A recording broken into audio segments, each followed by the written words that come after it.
M0FXP RS-918 with the black buttons. This is not the model with the built-in battery, which is the orange button model. This button here, this one has a built-in battery. They look the same, but there are differences because you can't update the firmware on this one in the same way.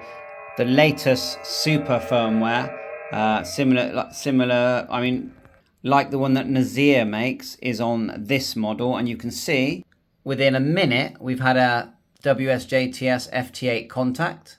Literally 1 minute of transmitting. Everything's automated, and remember the settings, just so you know, are DIG extension there, USB. Okay, that's key, because I forgot these settings.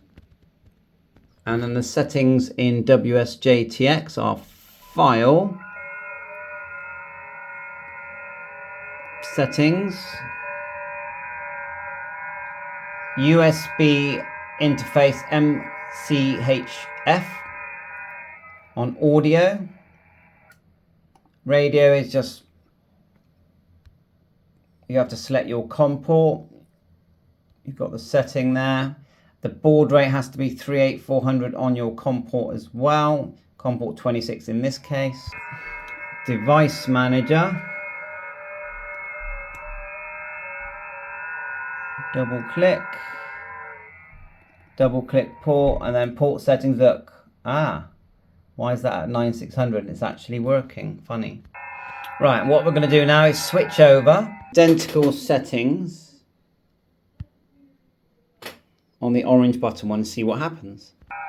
And I'm using my ATU100M antenna tuner, built-in battery. Works great.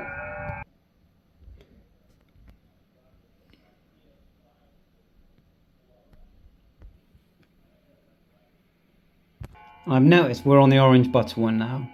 If you try and power it up with the USB cable in, it won't actually power up. But if you unplug it, power it up, then plug it back in. So we're just going to put the same settings here, USB, Digi extension, and then let's see what happens. The COM number did change, the COM port number did change. And yes, we have changed it to right click, properties, 38400, and we did it on both. So let's re-engage. So we have to change the settings, file, settings to COM7. Not showing yet. Might have to reboot. Yep, after a reboot, just select 7 and click OK.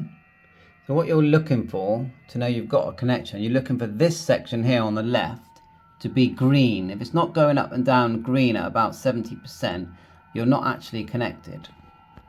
So now if we look, we've selected in this case the MCHF and it's not found. So we're going to try a different connection.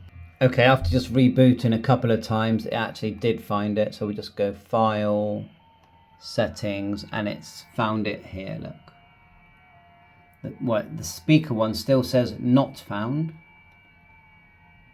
Okay, but the input is saying it's found. So we're getting there, we're getting the input now, as you can see.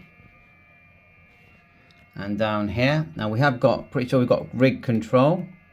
We go to, you heard the radio there, I'll just show you.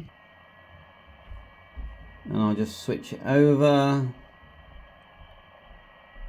So we've got rig control. So after a couple of reboots, we've finally just started working. So settings, you can see there, it's working great. And we're now on the one with the orange buttons. I'll do another video showing all the settings. We've got full rig control. Just going to check the ALC, which is, we can just tap the signal meter.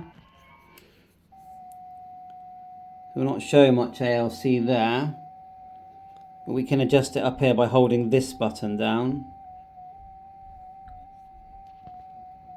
There's my little tuner doing its thing. So we hold down the middle button, RF. Should change to ALC, I'm sure of it. Let's try this one. Oh, there it goes again. Okay, bye for now. Still playing 7-3.